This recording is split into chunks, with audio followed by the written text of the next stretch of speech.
Tendemos a pensar que sencillo y campechano son adjetivos destinados a un tipo de persona y duro y exigente a otro. Pero como podremos comprobar ahora mismo, no tiene por qué ser así.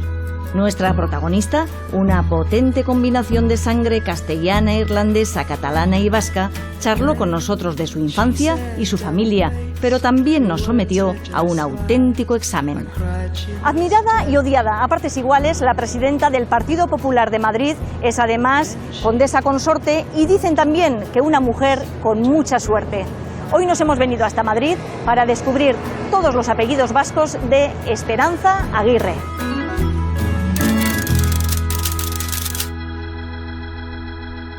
Por mi sangre corre en mayor porcentaje la sangre vasca que de otros sitios de España. Ella dice lo que piensa, caiga quien caiga lo dice, yo creo que eso es un rasgo vasco. Mi abuelo Aguirre, que es ese que dijo, si llega a ser chico, esta llegaba a ministro. Liberesa total, lo era cuando todas llevábamos calcetines. ¿Cómo demostrar que una doncella en ese siglo XVII tuviera buena fama? Pues debía de ser muy fácil. Mira qué cañón es ese que se ha puesto ahí detrás. Pero si es Fernandito Ramírez de Haro. Beatriz, este es el hermano pequeño de Beatriz, que se llama Alfonsito. Era muy emocionante porque íbamos a cantar con los marineros. José Miguel en batela, chicharrúa eta berdela. Yo en el Partido Popular gusto mucho a las bases, pero no gusto tanto a la cúpula. Decirle, Esperanza, por Dios, déjalo ya.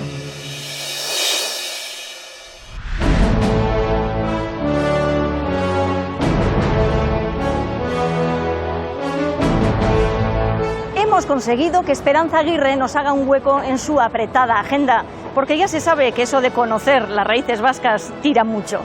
Y nos ha citado aquí, en pleno corazón del casco histórico de Madrid.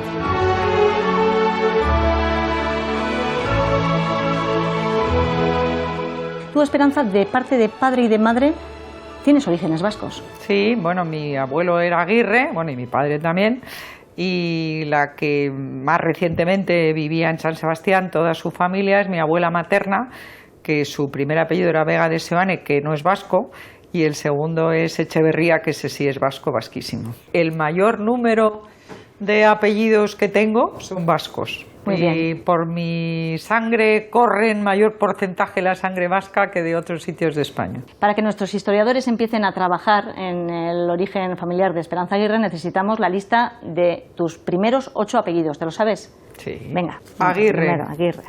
Gil de Viedma. Borrell. Vega de Seoane. Vega de Seoane. Martos O'Neill, que es el apellido de mi abuelo Aguirre. Becerril. Becerril. Sí. García Lastra y Echeverría. Ya tenemos los 8 apellidos. Era la más donostiarra de todas, era la Echeverría. ¿Y esos Aguirre y Echeverría, sabes más o menos de dónde proceden? ¿Tienes alguna idea? Pues la verdad es que no, pero Echeverría de San Sebastián seguro. Y Vega de Seoane, que procede de Galicia, desde hace muchas generaciones están instalados en San Sebastián. El que no sé bien el origen es del Lao Aguirre. Te aseguro que nuestros historiadores van a hacer lo que puedan para despejar tus dudas, Esperanza. Compañeros, comienza vuestro trabajo. Esperanza Aguirre, la mayor de 8 hermanos. Bueno, en realidad fuimos 6 en 7 años, o sea, 6 hijos seguidísimos. Y de pronto nació la séptima, cuando yo ya tenía 12 años, fui yo su madrina, Rocío, y era la descolgada de la familia. Yo me acuerdo que la tenía que ir a buscar al colegio, porque yo ya conducía y tenía que ir a recogerla al colegio. Algún día me olvidé y la pobre lo pasaba mal. Pero bueno, cuando ya no podía haber más descolgados, nació mi hermana Cristina. Mi madre se quedó embarazada con 46.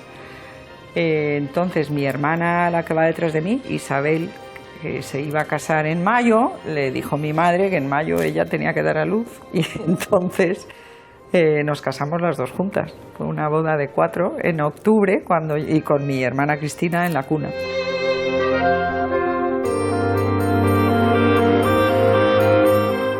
¿Cómo es eso de ser la mayor de todos los hermanos? Cuando hay tanto niño pequeño en casa, los mayores, ahora ya no hay familias tan numerosas, pero pues es difícil estudiar, es difícil concentrarse, siempre hay uno jugando al balón, otro que hace ruido, otro que te destroza los deberes que has hecho porque se pone a pintar, pero bueno, yo lo recuerdo como muy grato, especialmente los veranos. ¿Cuál es la casa familiar? ¿Dónde vivíais? En Madrid, pues yo nací en la calle Alcalá, pero luego mis padres se instalaron en un sitio que era las afueras, pero que ahora es bastante céntrico. De hecho, para ir al colegio teníamos que saltar un terraplén. Todavía no está asfaltado. ¿Todavía esa casa la mantiene la familia? Mi madre vive ahí, sí. ¿Tu madre que tiene cuántos años? 86, 87 debe tener. Está de muy buen humor y estupenda, pero la cabeza la tiene fatal. Con decirte que un día nos dijo que yo he tenido marido y 8 hijos, no me digáis tonterías. ¿Esa casa materna y paterna sigue siendo el asidero, ese lugar en el mundo, el refugio? Sin duda, comemos los miércoles todos los hermanos y todo el que quiere ir y sigue siéndolo, por supuesto que sí. Esperanza, tú heredas el nombre de tu abuela, pero tú naciste pelirroja como tu bisabuela. Todo esto viene por Oneale, que eran irlandeses. ¿Qué dijeron cuando nace la primogénita de la familia y nace pelirrojita? El médico dijo... pero ¿y tienen ustedes algún antecedente de pelirrojo? Y mi padre y mi madre de ninguna de las maneras. Mi madre dijo que no, que... Y entonces pues lo tienen, porque el salto atrás, según las leyes de Mendel, siempre tiene lugar.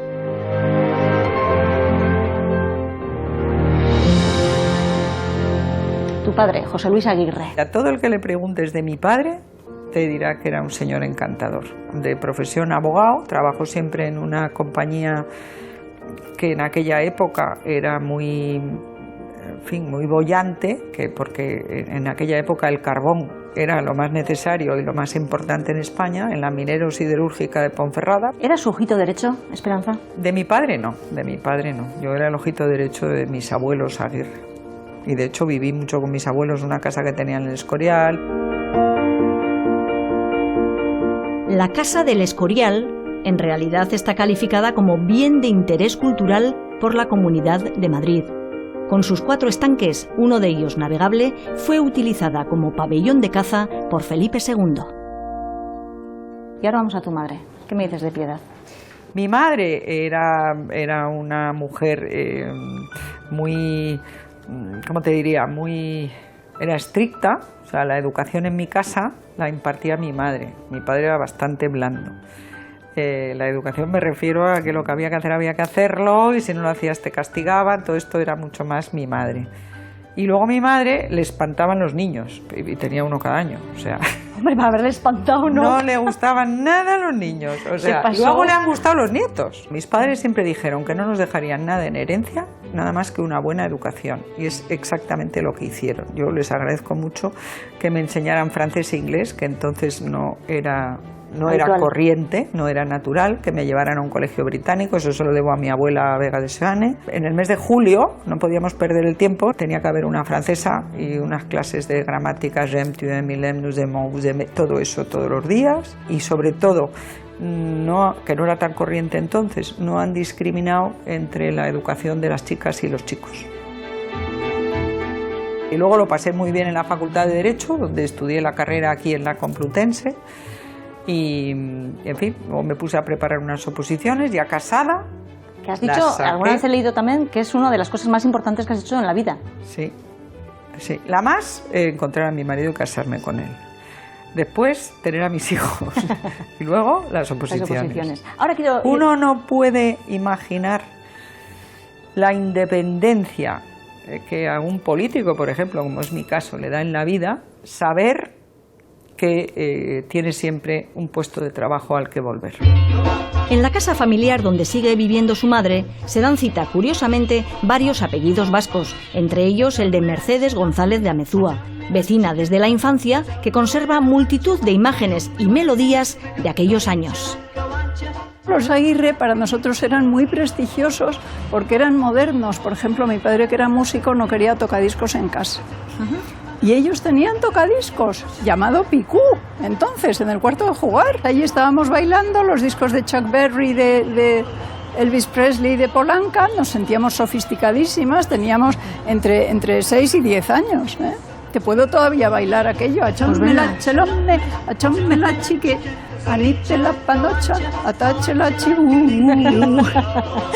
¿Seguís viendo? Esto era "Oh, tell me that you love me, oh, tell me that you care". Pero no hay quien lo entienda, ¿verdad? Sentido humor había en esta escalera, Sí, ¿no? sí, Por claro, lo que claro veo. que sí. Recuerdo su pelo que lo llevaba por la cintura, ese color un poco pelirrojo, precioso, porque es un color ideal, y iban siempre impecables las Aguirre, siempre iban maravillosamente peinadas con esas largas melenas, y eso a las amezúas nos asombraba mucho. ¿Cómo le definirías Esperanza? Ya sé que con una palabra es muy poco, pero ¿qué dirías de ella? Lideresa.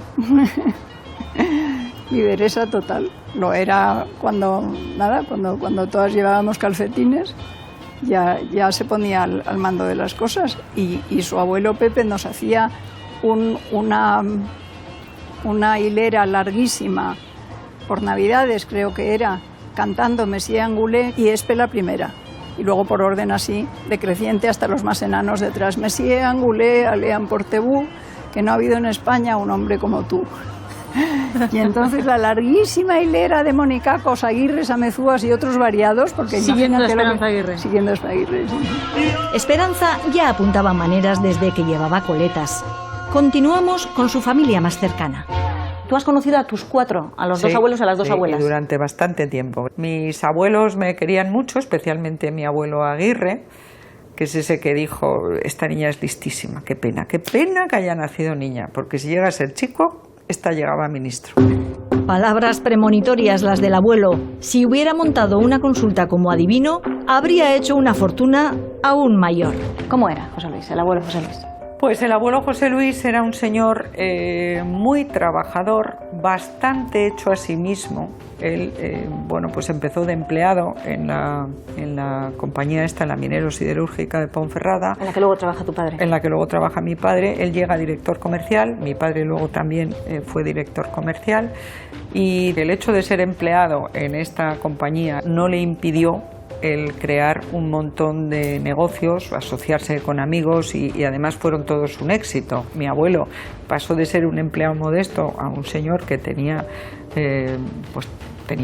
mucho dinero. A mí me parecía que tenía mucho dinero en la época. Le gustaba muchísimo el fútbol, era madridista acérrimo a muerte. De hecho, el día que murió, mi abuelo fue me parece que era a los toros primero y al fútbol después, y se murió. Disfrutando. A lo que fuera, sí. De hecho, yo con mi abuelo he ido un mogollón de veces a los toros en San Sebastián. Era muy taurino y muy de Antonio Ordóñez. ¿Cómo os daban las pagas al abuelo? No, pagas no nos daba, pero era súper generoso de 2 maneras. Las notas, yo me acuerdo, la matrícula de honor, la última que me pudo él, antes de morir, financiar, 10.000 pesetas, que eran como si ahora te dan, pues no sé, mogollón de euros. Y tanto, unos 10.000 euros actuales. Para hacernos una idea, por cada matrícula de honor, a Esperanza le daban el sueldo de 8 meses de un electricista de la época. Todos los años en Navidad, en Nochebuena, nos traían a todos regalos, unos sobres con dinero, que nos daban para todo el año. Era generosísimo. ¿Tienes cosas para contarnos de la abuela Esperanza? De la abuela Esperanza. De la que heredas el nombre por otro lado, ¿no? Sí, claro, me ponen el nombre por ella. Mi abuela, cuando se quedó viuda, es cuando ya ella impuso su criterio. Viajó muchísimo con sus amigas y lo pasó muy bien, yo creo, su viudez. De los abuelos paternos ya vemos que Esperanza conserva buen recuerdo. De los maternos también, especialmente de María Isabel Vega de Seoane Echeverría. Era muy adelantada a su tiempo. Esta es la que nos dijo que había que aprender inglés, la que dijo que las mujeres teníamos que tener la misma formación que los hombres, qué tontería en aquella época. Decía, incluso para estar de ama de casa se hace mucho mejor con la carrera terminada. Si a la abuela María Isabel la tiene muy presente, de la bisabuela Antonia Echeverría conserva anécdotas muy gráficas. Era una señora muy gorda que vivía solo para comer. Todos los días iba al mercado de la Brecha, compraba, lo que más le importaba era la comida. Entonces mi abuelo se casa con mi abuela, que era una señora muy guapa y él era bastante feo. Se casan en la iglesia de Santa María, en San Sebastián. Y no sé si el día de la boda o la primera Navidad después de la boda, Amoñá, o sea, la Echevarría, levanta su copa y dice: quiero hacer un brindis por este feliz matrimonio. Y mi abuelo, muy serio y se levanta y da una charla, que lo que le gusta, su suegra, lo que le ha dicho. Pero mira, no, Pepe, me estaba refiriendo al capón y a la pularda. Se iba a referir ella al matrimonio ese, lo que le importaba era el del capón y la pularda. Esta familia tenía una cocinera que se llamaba Isidora Uranga Bengoechea, que era de Rentería, que era el personaje más importante de esa familia. Claro, Isidora decía que había que tomar merluza fresca, frita y fría y de Fuenterrabía. Y merluza. Sí. La comida era lo más importante en esa casa. Esa casa que era Hernani 5, que yo he veraneado ahí pues toda mi infancia. ¿Qué recuerdos tienes de esa infancia, de esos Pues veraneos? tengo muchísimos recuerdos, porque en el piso de arriba vivían mis primos, que eran de la misma edad. Nosotros éramos 3 chicas y ellos 3 chicos, lo pasábamos muy bien. Luego tengo un recuerdo más triste, que era que me caí en el parque de Alberdieder enfrente y no sé, debía venir con la lengua afuera. ¿Ves esta cicatriz? Pues sí. Había unos azulejos, unos escalones de azulejos en Alberdieder, y la única vez en mi vida que he ido a una casa de socorro, pues allí estuve, en la de San Sebastián, me dieron unos puntos en la lengua. ¿Cuántos años tendrías? Debe ser muy tendrías? pequeña, pues 5, por ejemplo. A ver, ¿qué recuerdos te trae? Es Ondarreta. ¿Cuántos años puedes tener ahí? ¿Aprenderías a nadar, quizá en Donostia? Sí, claro, y me llevaban a Yoldi, que era una especie de gabarrón que había ahí en el medio de la bahía. Bueno, me acuerdo de Ramón el Bañero, que era el que ponía las sombrillas en la playa. Efectivamente, muchos donostiarras se iniciaron en la natación en las legendarias piscinas Yoldi de Ondarreta. ¿Y cómo llegaría este viernes a Tolosa? ¿Y cuándo nace esta? ¿A qué se dedica? ¿Se casan en...? Se casan en... Nos gusta esta presión. A ver si aprobamos el examen.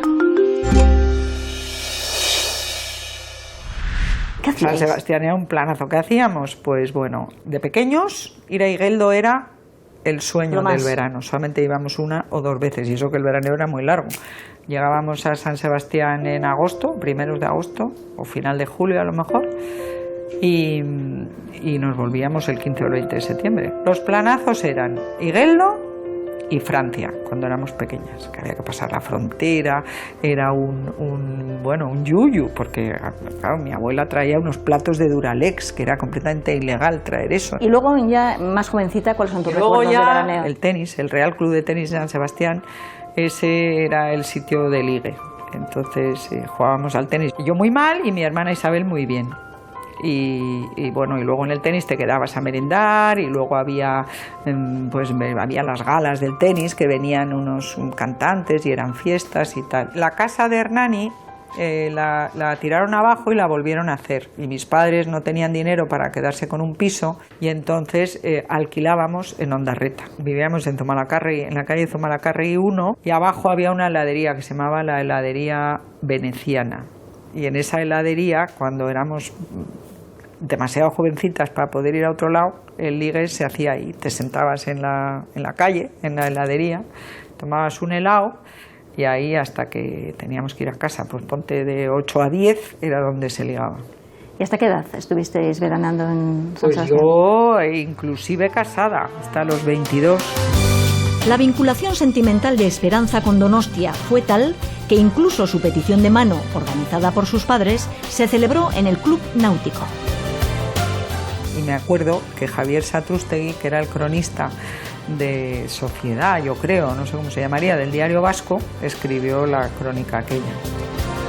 Aquellos años de veraneo, los 60, vieron nacer un turismo burgués que transformaba Donostia en una ciudad cosmopolita durante 3 meses al año. Más de la mitad de los actuales barrios de San Sebastián no existían. Ya había terminado la posguerra, había terminado incluso la crisis económica de los 50. Es el momento en el que empiezan a florecer los 600, se empiezan a coger las primeras vacaciones, las primeras hipotecas, la gente empieza a tener algunos pisos en propiedad, abandonando aquella teoría del alquiler, que entonces era prácticamente la única. Estamos en una época en la que yo creo que el calendario para los donostiarras tenía 2 estaciones, el verano y el resto del año. Un San Sebastián limitado 9 meses del año al donostiarra, que vivía en la parte vieja y un poco del centro, y luego el boom de este turismo oficial, que eran los 3 meses de verano. Arrastrados de la historia de la ciudad, que desde el siglo XIX, desde mediados, era costumbre que la corte, el gobierno, etcétera, se concentrara en la ciudad, En estos años 60, hace 50 años, yo recuerdo de pequeño, ibas a La Concha, ibas a Ondarreta y todo eran filas de coches oficiales con el banderín correspondiente y el chofer de uniforme esperando, mientras que el ministro se bañaba junto al bedel de la universidad. Esto hacía que si venía el jefe, venía Franco, venía hasta el último pichichi. A lo largo de más de 30 agostos, los donostiarras vieron atracar el yate Azor en las aguas tranquilas de su bahía, algo que revolucionaba la vida de la ciudad. Una dictadura nunca es bienvenida y los representantes de la dictadura tampoco.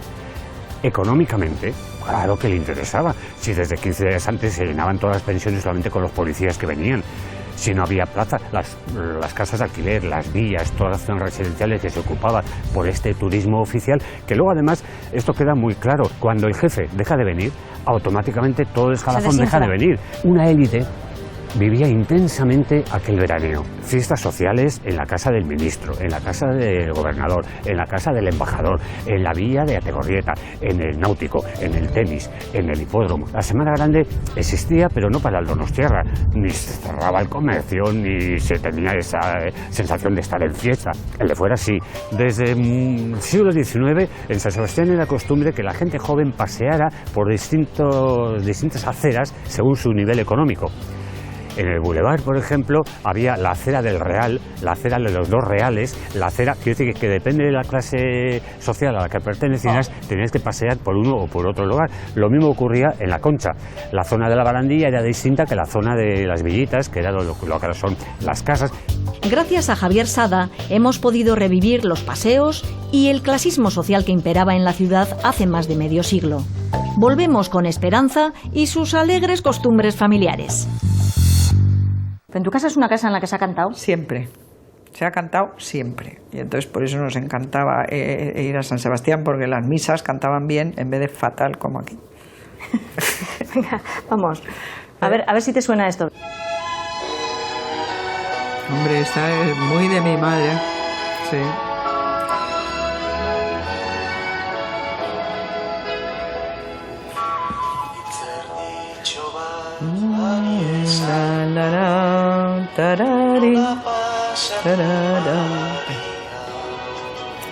Jose Miguel enbatela, txitxarrua eta berdela.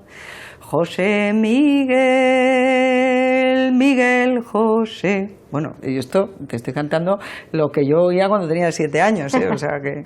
Y te van para cantar, ¿no? Yo no te olvido. Todas esas... Bueno, siempre hemos cantado. Además, es que los viajes de las familias numerosas, o sea, para ir de Madrid a San Sebastián con 6 niños en el coche, mis padres, para aplacarnos, cantaban los dos, además. Y entonces aprendíamos todas las canciones.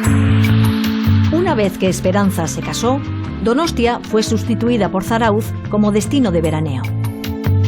Yo tengo un recuerdo de Zarautz maravilloso, porque bueno, a mí me gusta mucho jugar al golf. El golf de Zarautz es muy divertido, es como un links escocés, está al lado del mar, está al lado de la playa. El clima allí es maravilloso, el ambiente en el club de Zarautz, del que seguimos creo siendo socios, aunque ausentes, es estupendo. Y el año 97, siendo yo ministra de Educación y Cultura, los etarras, porque lo reivindicaron, araron el campo de golf de Zarautz, lo araron. Y entonces a mí me pareció que yo no podía propinarles a los socios el gasto inmenso del destrozo que habían hecho por mi culpa. Fíjate, ponían Esperanza Cámpora. Araron el campo de golf, en vista de lo cual pues ya fue el último verano. Pero esos 10 que estuve, para mí fueron una etapa maravillosa. Y para mis hijos también, porque es verdad que en el norte se hace muchísimo deporte, que la playa de Zarautz es la más maravillosa del mundo. Es que aquí tengo que decir algo regular de San Sebastián, que es lo sucia que estaba la playa de Ondarreta en mi infancia. Los mocordos que había en esa playa. Yo creo que no depuraban el agua residual en esa época. Por suerte, los tiempos cambiaron y las aguas se limpiaron hasta llegar a la Concha que conocemos. Escuchando a las Aguirre, podríamos afirmar que en su carácter hay algo de vasco. Pues yo creo que mucho, ¿eh? Primero por lo vehemente, porque que Esperanza es tranquila, pero es muy valiente, y muy sincera, que ella dice lo que piensa caiga quien caiga lo dice, yo creo que eso es un rasgo vasco. También pues el cantar, ¿no? Y el estar en familia, ¿no? Y la macho que manda mucho. Yo creo que cantar y comer es lo más característico de la familia Aguirre. Había que ir a Loyola y cantábamos el himno de San Ignacio. Ignacio, gure patroia ondilla, Jesús en compañía, funda tú, era es su arma tú. El Día de la Virgen, que empezaba el día 14, que íbamos a la Salve a Santa María, y luego por la noche pues era muy emocionante porque íbamos a cantar con los marineros el Festara en el puerto, pues esas voces de marineros recios, a mí me han gustado siempre mucho las voces de hombres, ¿no? Sí, ¿De esa canción también te acuerdas lo que se cantaba? Pues me acuerdo algo, pues era como Festara, Festara, Donosti, bye bye, así como todo como muy cortado y sí. Eso, ¿no? Eso me acuerdo. Y luego el plan era que íbamos a la Sociedad Gaztelubide, que por cierto fue fundada por mi tío Eduardo Vega de Seoane, y nos emocionaba mucho porque ese era el día que dejaban entrar no solo a mujeres, sino a niñas. Y entonces ahí nos poníamos alrededor de una mesa, pues el típico plan donde se cantaba pues eso, Boga Boga Mariñela y todo, el José Miguel y todo, estábamos toda la noche cantando. Y luego en septiembre eran las regatas. Mi tío Javier Gileviedma, el hermano de mi madre, fue pues un gran aficionado y era lo más importante las regatas en los primeros domingos de septiembre, ¿no? Además de las cenas en la sociedad y las regatas, los bailes y las fiestas del tenis iban dando vida a aquellos idílicos veranos de los Aguirre. Era un club en el cual todas las semanas había, si no había algún artista, digamos, de los de aquel momento, pues había pues cosas pues bueno que hoy nos suenan pues un poco raras, pues, lo que le llamaban las puestas de largo, en fin, había un montón de fiestas. Yo creo que entonces en Donosti pues quizás igual no había pues todos los eventos que se producen en este momento, no había tantas salas, tantos sitios donde celebrarlo y el club yo creo que sí recogía gran parte de lo que era la vida social. Había dos tipos de socios, el socio donostiarra y luego estaba también la gente que venía a veranear.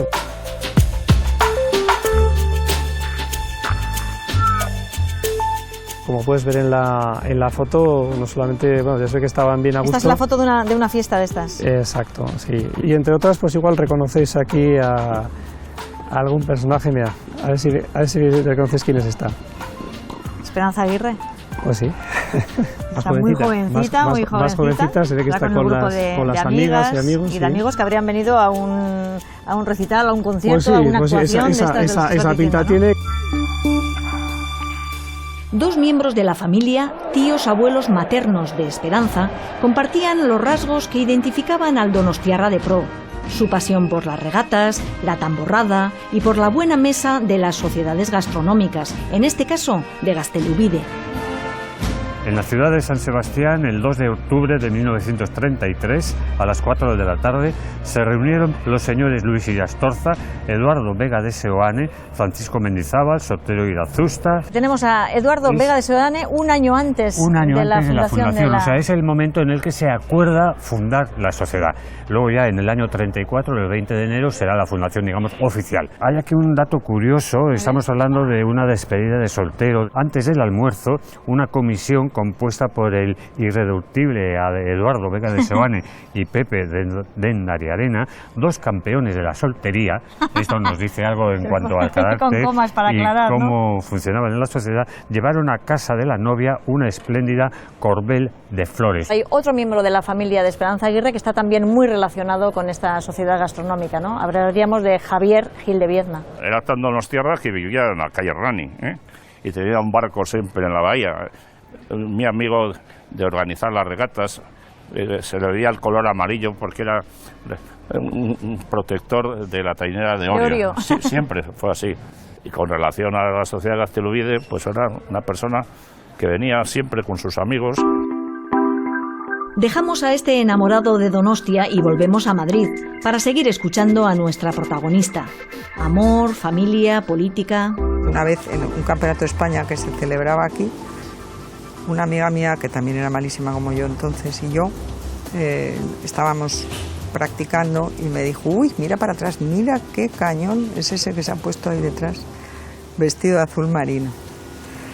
Y entonces yo miré y dije, anda, pero si es Fernandito Ramírez de Haro, que era uno que yo conocía de pequeño, pero que había crecido, había dado el estirón.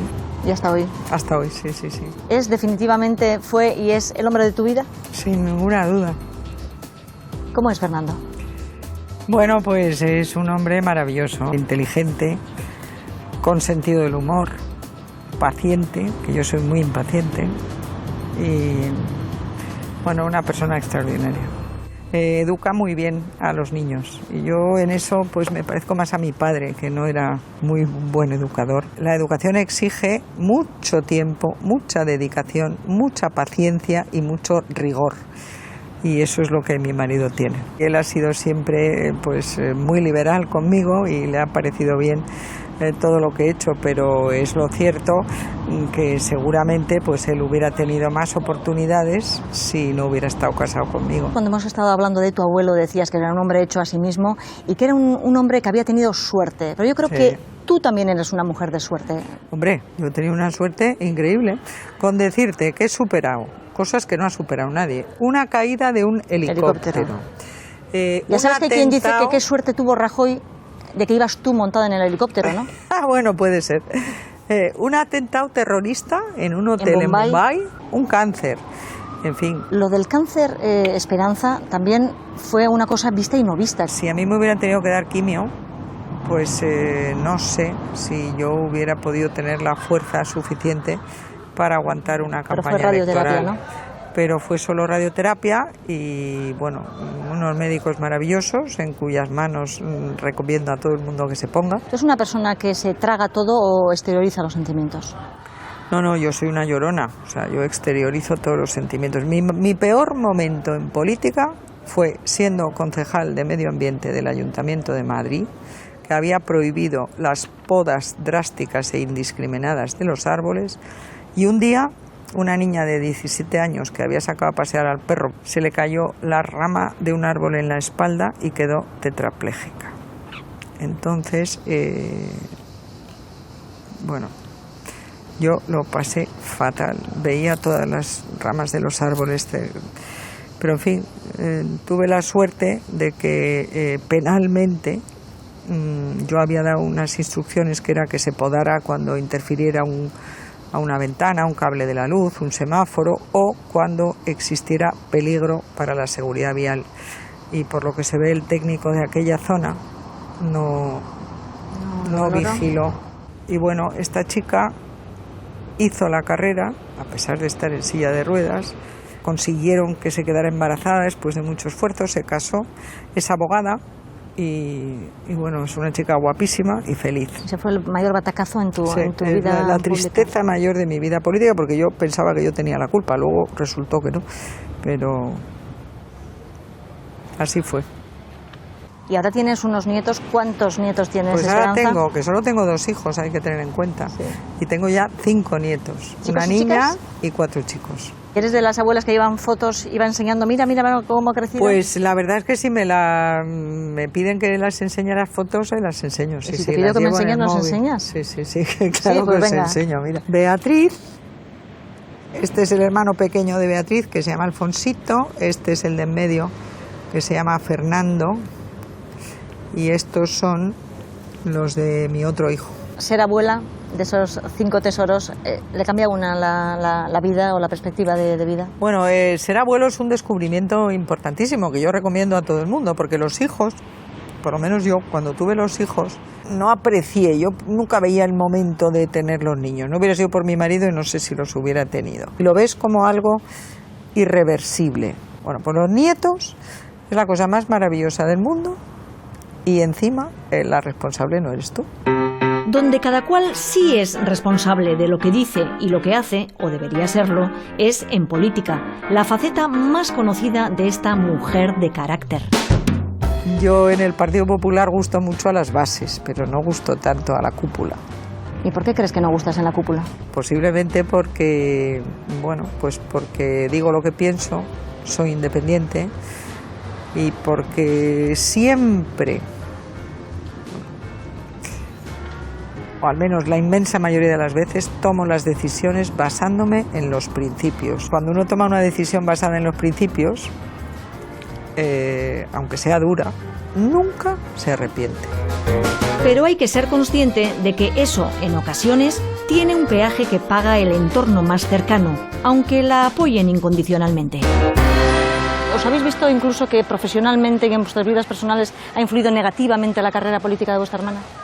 Bueno, en nuestras vidas personales no, ha influido negativamente en las profesionales, en todos. Que mi familia tenía una compañía de seguros, tuvo que quitar todos los seguros de todos los edificios públicos. Mi hermano se dedicaba a la empresa inmobiliaria, al tema inmobiliario, tampoco nunca pudo hacer nada. Yo tenía un sitio de flamenco, que era la Sala Caracol en Madrid, con mi hermana Rocío, y tuvimos que acabar traspasándola porque éramos sus hermanas. O sea, en ese sentido sí.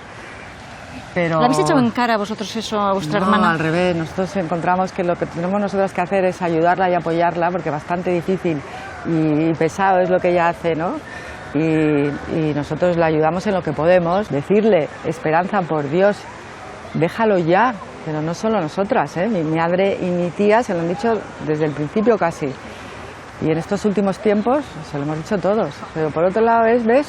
Es como si a una persona pues le gusta, yo qué sé, ser torero o subir al Everest. Pues sin duda tiene, pero es que es una cosa de vocación. Lo mismo que puede suscitar mucha admiración, de repente suscita odio. Entonces tú ver las caras de la gente con odio, diciéndole cosas terribles, ¿no? Como ojalá te mueras de cáncer o no sé, o asesina o a sus hijos.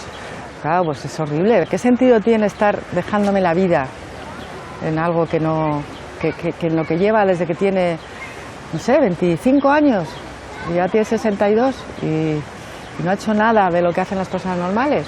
Pues que se vaya a su casa y disfrute. Todas las mujeres de la familia casan con gente de Cegama, de Segura, de Gastelu. Está bastante cerca de los Echevarría. Está bastante cerca de Ría, perdón. Que somos guipúchis. Creí que habían venido del País Vasco. ¿Llegaremos? En el siglo XIX. No, en el XIX no. No hay otra rama de los Aguirre gracias al mal aspecto que tenía aquella exnovia. ¿Ministerio de Hacienda? El Ministerio de Hacienda. Eso sí que no lo sabía yo. ¿Cuántos Aranzadi, Barrera para casar doncellas huérfanas? Pobres. ¿Cómo demostrar que una doncella en ese siglo XVII tuviera buena fama? Pues debía de ser muy fácil. La opinión. Era descartar la mala fama. Sobre todo, que no me suban ningún preparado de la botica. A pesar de su ya prolongada edad, él está muy bien de espíritu y muy bien de fuerzas. Me indigna que le llames prolongado a los 66. Ha sido para mí una revelación el que venimos de un caserío pequeño. Este es el estado actual. Como ves, es un caserío modesto. No, que es que se está cayendo.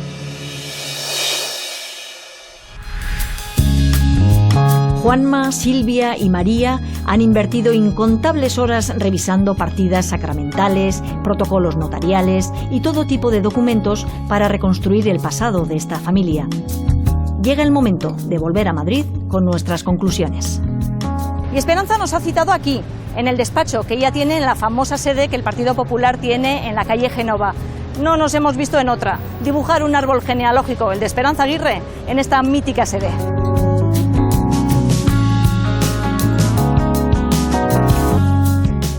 Te prometimos venir con la historia de tus antepasados bajo el brazo y aquí estamos. Así es. Pero toda esta parte de la historia te la va a explicar el jefe de nuestro equipo de investigadores, Juan Manuel González Zembellín. O sea que, Juanma, cuando quieras. Vale.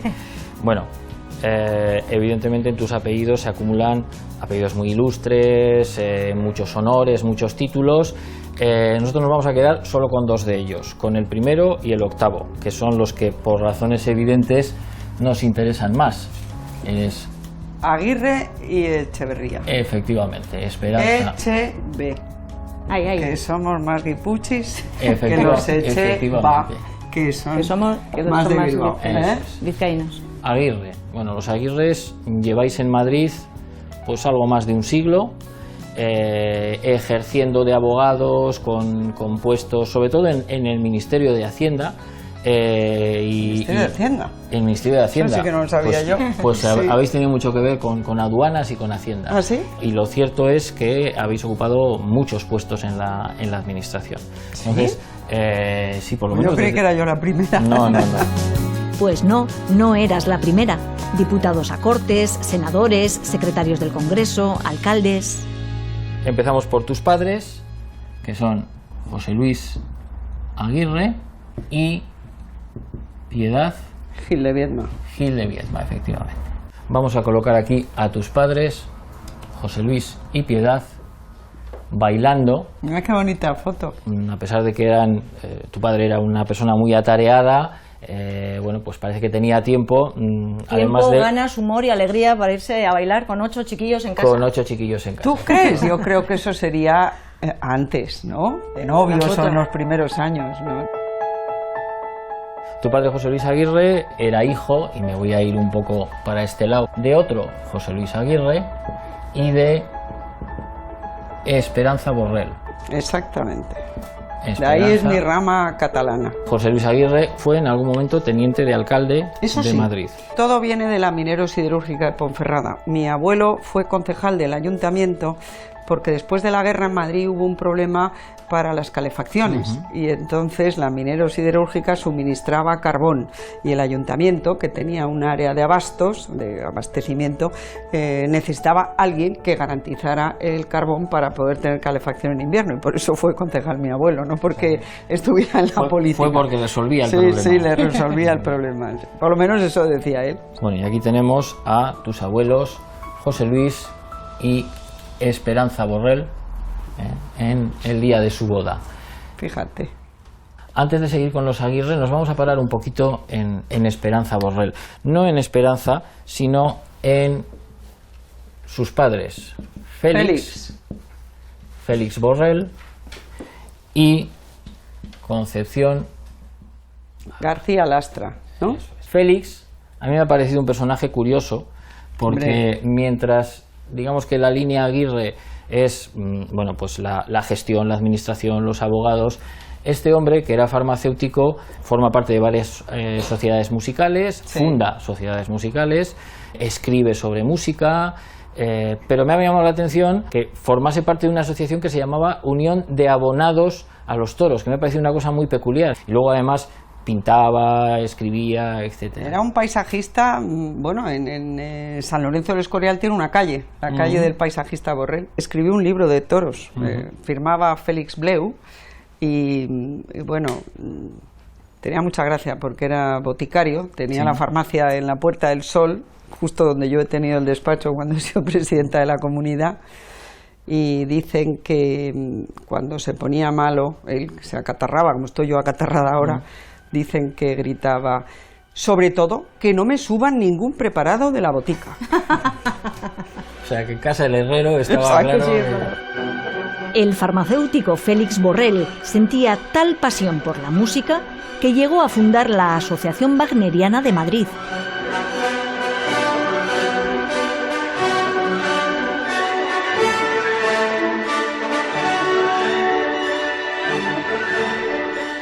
Y el paso siguiente es tu bisabuelo Moisés. Le llamábamos Elvisa. Pues Elvisa nace en 1861 en Madrid. Él es el que funda el bufete, Aguirre y Socios, y él es el primero de la familia que nace en Madrid. Este es Moisés, al que llegaste a conocer. Sí, yo le conocí muy mayor, muchísimo más delgado, debía de tener, pues no sé, a lo mejor tenía 80 y muchos o 90. Y recuerdo que contaban una anécdota mi padre y mis tíos. Se había quedado viudo hace muchos años y decidió que iba a volver a casarse. Iba a ver a las anteriores novias que había tenido. Entonces metió los papeles con los nombres de las novias debajo de la almohada y sacó como... Uno, el que fuera. El que fuera. Sacó una, la llama, o no sé cómo, queda con ella y viene y dice, oye, estaba hecha una ruina. Imagínate, habrían pasado 50 años y en vista a lo cual no se casó. Bien, o sea que no hay otra rama de los Aguirre gracias al mal aspecto que tenía aquella exnovia. Una cosa que tienen todos los anteriores parientes que hemos podido perseguir es que en todas las generaciones hay un notario, un escribano, por lo menos desde 150 años antes de este Moisés. O sea, que ese tema de los papeles, el derecho, esto es, ya os interesaba desde bastante antes. Y efectivamente, su padre, Victoriano Aguirre, tu tatarabuelo... ¿Ves? Pues de ese sí que no sé nada. Bueno, pues Victoriano Aguirre nace en 1824 en Consuegra, Toledo. Parece que era un personaje bastante activo, bastante dinámico, porque en la primera guerra carlista se alista voluntario en los ejércitos liberales, anticarlistas, para defender Consuegra con 15 años. Entonces, siendo menor, tiene que mentir y demás. Bueno, se alista en el ejército y cuando acaba la guerra se hace notario, se hace escribano. Luego va a estudiar Derecho y luego va a opositar a aduanas, a Hacienda. Y eso es lo que le va a traer en torno a 1860, le va a traer a Madrid. Entonces, se asienta en Madrid. Y nace Moisés. Y aquí estáis ya los Aguirre en Madrid. Victorino nace en Consuegra, pero en realidad todos los predecesores que hemos podido encontrar son de un pueblecito de Ciudad Real, de Villarta de San Juan. Poco a poco vamos trazando hacia atrás el itinerario que ha seguido tu familia, Esperanza. Madrid, Toledo y Ciudad Real. Y esto ha sido posible gracias a Borja Márquez, autor de un estudio sobre el linaje de los Aguirre. Ahí hemos localizado 5 generaciones y el primero de esos Aguirre debió de nacer en torno a 1675. O sea que no los vamos yo creí que habían venido del País Vasco. Llegaremos. En el siglo XIX. No, en el XIX no. Diego, que nace hacia 1675, más o menos, en Villarta de San Juan, en Ciudad Real. ¿En 1600? 1675.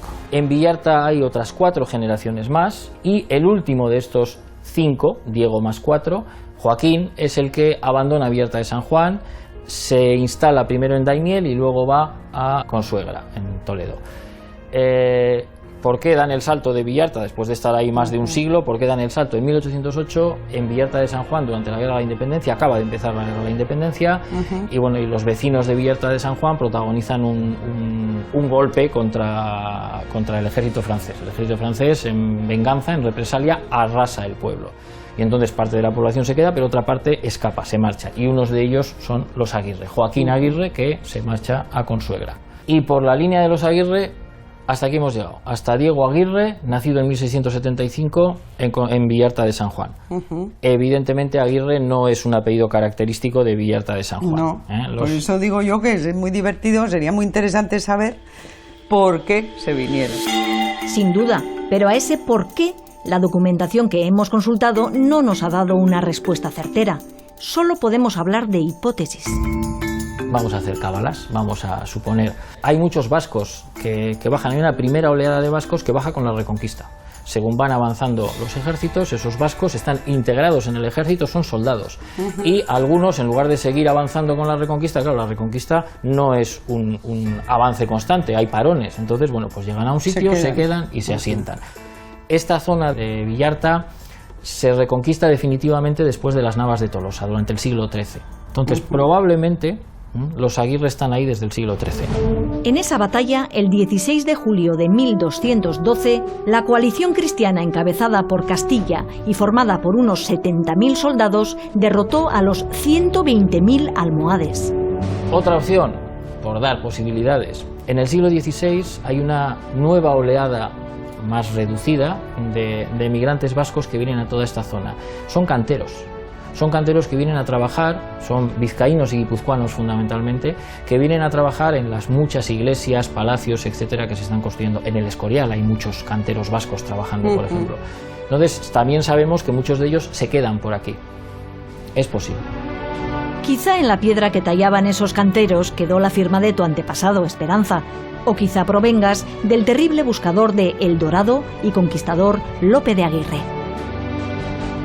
Parece improbable, pero tampoco podemos descartarlo. Con lo peleona y batalladora que eres, igual te gustaría ser pariente de Lope de Aguirre. No lo sé. Lope de Aguirre se metió en muchas causas perdidas. No sé si eso es buena referencia o no. Si entendemos meterse en causas perdidas como rebelarse contra sus superiores, sois parientes seguro. Ahora vamos a ver los Echeverría.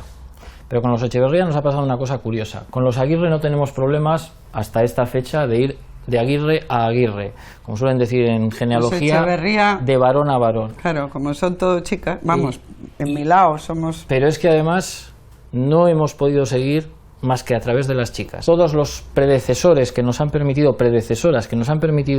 seguir con el árbol han sido siempre mujeres. Y en concreto hemos llegado a Juan Oria y Madalena Chinchurreta. ¿En qué año se casan o qué Sabemos sabéis de que ellos? Se casan en 1671 en el municipio de entonces Esquioga, Ezkio Itsaso hoy en día. Es un municipio rural, es un municipio montañoso. Era un municipio rural, porque hoy de hecho es ya un municipio industrial en la zona. ¿Cómo se llama ahora? Ezkio Itsaso. Ezkio Itsaso. ¿Y antes se llamaba? Esquioga. Esquioga, pues ni por uno ni por otro debe ser muy pequeño, ¿no? Es un municipio muy pequeñito. Sí. Veamos cómo vivían en aquella aldea guipuzcoana y en pleno siglo XVII tus antepasados.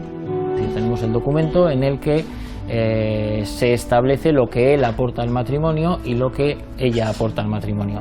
Y con lo que nos encontramos es con una familia campesina, son inquilinos, no son propietarios del caserío en el que viven y tienen unos recursos muy escasos. Ezkio Itsaso es un municipio que era rural en esa época, más pastoril que ganadero, y entonces probablemente pues bueno, están viviendo eso humildemente en un caserío. El dicho Juan de Oria dijo que daba al dicho Ignacio de Oria, su hijo, para este matrimonio, fanega y media de trigo.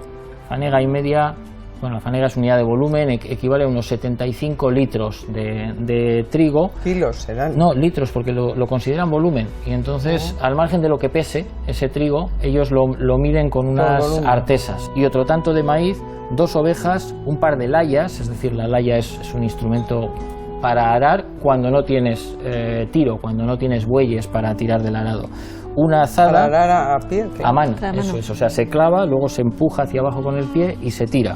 Una azada, un escardador, un rastrillo y un arca de guardar ropas. Y normalmente en esta época, cuando se hace un contrato matrimonial, lo que se cede al hijo cuando casa es todos los bienes de la familia. La familia, o sea, que eso era todo lo que tenían. Probablemente todo lo que estamos viendo. O sea, que eran gente, en ese momento era una familia muy humilde. Como la inmensa mayoría de la gente de esa época. Es una zona modesta en general en ese momento. Imagínate lo que era la agricultura, si había que arar a mano. Es un municipio no con mucha pendiente, con lo cual probablemente no en todas partes se pueda arar fácilmente con bueyes, y de hecho la laya, una de las grandes ventajas, tierra no tenían nada. Tendrían en arrendamiento, es decir, vivirían en un caserío que incluiría unas pequeñas tierras.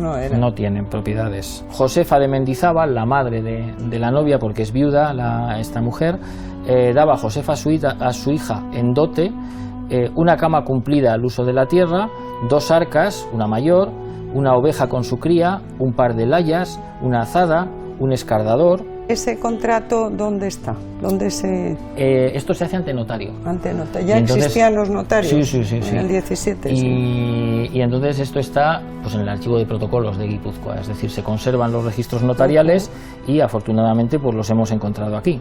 ¿Es una letra fácil de leer de aquella época? No es difícil. Este sería la U, la han hecho como una V, una hoz, un rastrillo, una hacha y un iugo de junta, que es aquí por ejemplo se ve con la sus mitad correas, eso es, y la mitad del agosto, ¿qué será? Que este año el agosto es la cosecha. La cosecha. Cuando agosto la cosecha. Eso es, la mitad que se haya cogido este año en la casa de Salvieri. En esa casa es donde van a vivir, que es el nuevo caserío, eso es el caserío donde vive ella. Entonces van a vivir como inquilinos, pero en el caserío. Suegra que era viuda. Exactamente. Y entonces le cede la mitad del agosto siempre y cuando paguen la mitad del arrendamiento. Bueno, y hemos hecho un resumen gráfico de lo que entre los dos aportan al matrimonio, y es las 6 medias fanegas. Esta es la artesa con la que se miden las fanegas de trigo y de maíz, 4 layas, un par de escardadores, las 3 arcas, la hoz, la mitad de la cosecha que se coja, que siempre es un poco relativo, 4 ovejas. 4 ovejas, 2 azadas, Yo 2 había oído rastrillos. una oveja con su Una cría. oveja con su cría y 2 ovejas que aporta él. Entonces ya son 4, aunque una sea una cría. Una cama, un hacha y algo que no hemos mencionado, 80 ducados. ¿80 ducados era dinero entonces? 80 ducados era ya una cantidad de cierta importancia. En ese momento la moneda más habitual es el real. Un ducado equivale a 11 reales, o sea que 80 ducados son 880 reales. Ya es una cantidad importante que les iba a permitir durante año y pico, 2 años, salir adelante. ¿Y de dónde sale ese dinero teniendo en cuenta que las propiedades y las pertenencias de las dos familias no son muchas? Pues sale de algo que es bastante habitual en la época, muy especialmente en Guipúzcoa, es más habitual en Guipúzcoa que en otros sitios, fundaciones piadosas. Es decir, hay 2 personas que han creado unas fundaciones para pagar dotes a doncellas pobres, a veces son doncellas huérfanas, ella reúne la condición, es huérfana, Es de, huérfana padre. de padre, claro. Entonces, normalmente son dotes que se pagan a doncellas pobres, huérfanas de la familia. Entonces, lo que sucede es que hay alguien de esa familia que tiene, bueno, ha triunfado, tiene su fortuna, y entonces a ella le llegan 40 ducados por un lado de una de estas fundaciones y 40 ducados por otro lado. Vamos, que es de caridad, vamos a Es decir. caridad. Bueno, aquí ves, así bien, traen dote, otros 40 ducados de dotación. Que pertenecen a la memoria, obra de piedad, no sé qué, no sé Que cuántos, fundó- Aranzadi, Eso es. Barrera, para casar doncellas huérfanas, eso es. pobres, de buena fama y opinión, esto es muy importante, no tiene que tener mala fama. ¿Cómo demostrar que una doncella en ese siglo XVII tuviera buena fama? Pues debía de ser muy fácil, porque la que no tenía buena fama, pues, ¿no? Supongo que simplemente la opinión Era que tiene, descartar la mala fama. eso. ¿Y dónde van a vivir? Van a vivir en el caserío Sarriegui, que es este caserío. ¿Ese es el estado actual? Este es el estado actual, y como ves es un caserío Madre modesto. mía. No, que es que se está cayendo, pero este sería una maravilla si lo Si lo arreglaran. rehabilitan, Muy ¿no? bonito. ¿Te imaginabas unos orígenes tan de la Guipúzcoa profunda, rural, Esperanza? Por supuesto, lo que pasa es que yo me lo imaginaba en Echeverría. El caserío Sarriegui no es la casa solar de la familia, sino simplemente uno de los hogares por los que habéis transitado a lo largo de los siglos. En Esquivichaso vais a estar 4 generaciones. Vais a estar hasta 1767, que es cuando vais a cambiar de sitio. Y en ese tiempo todas las mujeres de la familia casan con gente de fuera, con gente de municipios del entorno, con gente de Cegama, de Segura, de Gastelu, de otros pueblos de la zona. Y te los hemos puesto aquí todos en el mapa, con más o menos las fechas. Llegan de Cegama, llegan de Segura, llegan de Gastelu. Todo municipios rurales, agropecuarios, de toda esa zona montañosa. Donde de buscan Guipúzcoa. los maridos. Donde van buscando mis maridos. antepasados. Sí. ¿Conoces esa zona de Guipúzcoa, Esperanza? Pues no conozco ni Cegama, ni Segura, ni Gastelu, la verdad. Todos estos pueblitos son pueblos pequeños, todos tienen en común una serie de características, lo pequeños que son, el entorno estupendo de esos bosques frondosos que tienen alrededor. Por cierto, hoy en día no es un granero de votos del Partido Popular, hay una mayoría social abertzale, o sea que si quieres puedes ir a hacer campaña al origen de tus antepasados. Esperábamos una reacción espontánea y ocurrente como las que suele ofrecer Esperanza, pero no siempre se consigue lo que se desea. Da la sensación de que poco a poco van mejorando, van prosperando. Porque en 1768 Bernarda Goiburu, esa predecesora tuya, casa con Sebastián Irastorza del comercio de la villa de Tolosa. Es decir, que ya habéis abandonado el mundo rural, habéis llegado al mundo urbano. Pasamos del sector agrario al sector servicios. Al sector servicios, eso es, y a partir de ahí vais a estar ya siempre en las villas, en Tolosa y más tarde directamente ya en San Sebastián. Y tienen una hija, entre otras, que es Antonia Irastorza Goiburu. Casa con otro comerciante que es Ramón Elorrio, que ya no es solo comerciante, es uno de los personajes importantes de Tolosa en ese momento, sí. Es el propietario del puesto de postas, es decir, todas las diligencias y carruajes que pasaban por Tolosa tenían que hacer escala en sus instalaciones. Tolosa es un núcleo de comunicaciones importante y además es que Tolosa está pues dicho desde Madrid, en la carretera de Francia, es decir, Tolosa es la Nacional 1 y entonces hay un tránsito muy importante.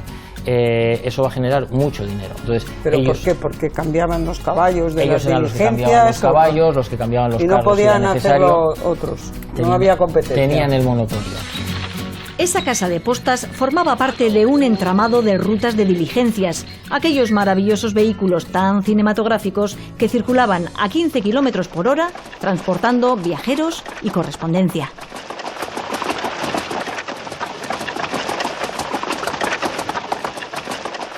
Este Ramón Elorrio, ya 1855, está bastante cerca de mi Está bastante cerca de bisabuela. los Echevarría. Está bastante cerca, Berría, perdón. Que somos guipuchis. Está bastante cerca de los Echeverrías. Y este personaje, cuando en la Primera Guerra Carlista las tropas liberales, las tropas del gobierno, abandonan Tolosa para refugiarse en San Sebastián, Tolosa es tomada por los carlistas, y él de la misma sale corriendo y se refugia en Francia. Va a estar 4 años en Francia hasta que puede volver otra vez.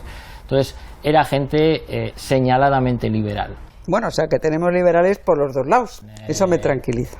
Hombre, Esperanza, ser liberal en el siglo XIX suponía oponerse al carlismo tradicionalista. Hoy, en cambio, significa defender políticas privatizadoras. Y aquí llegamos a Joaquina Elorrio Irastorza. Nace en Tolosa en 1797. Casa con Antonio Biern.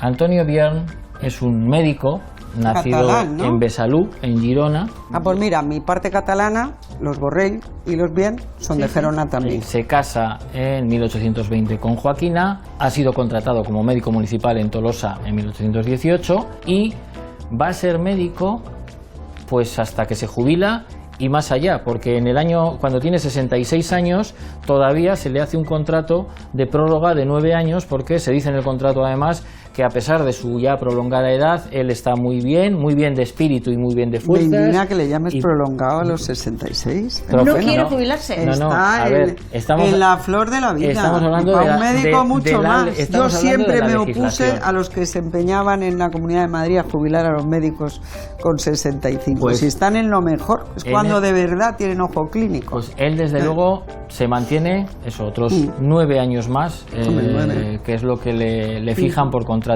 Y además ese contrato es muy curioso porque nos muestra cómo trabajaba un médico en un municipio, en una villa como era Tolosa en ese momento.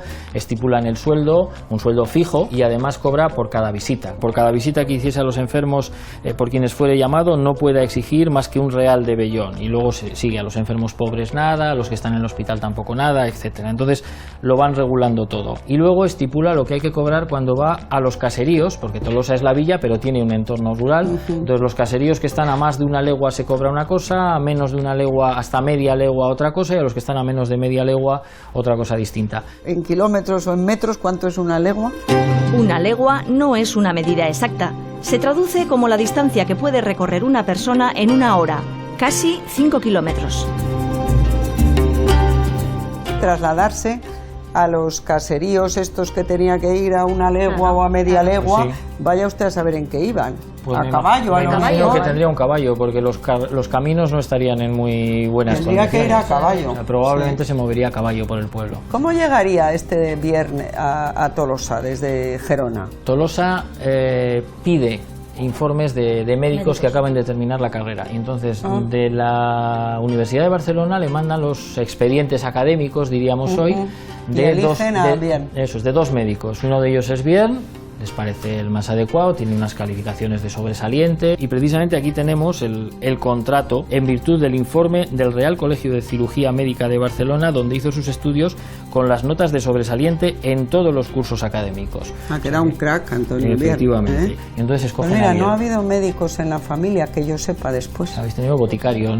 Por el otro lado. Y Antonio y Joaquina van a tener una hija que responde al sonoro nombre de Lucasia Biern Elorrio. Aquí voy a ir poniendo un poco más los apellidos porque estos ya te empezarán a sonar.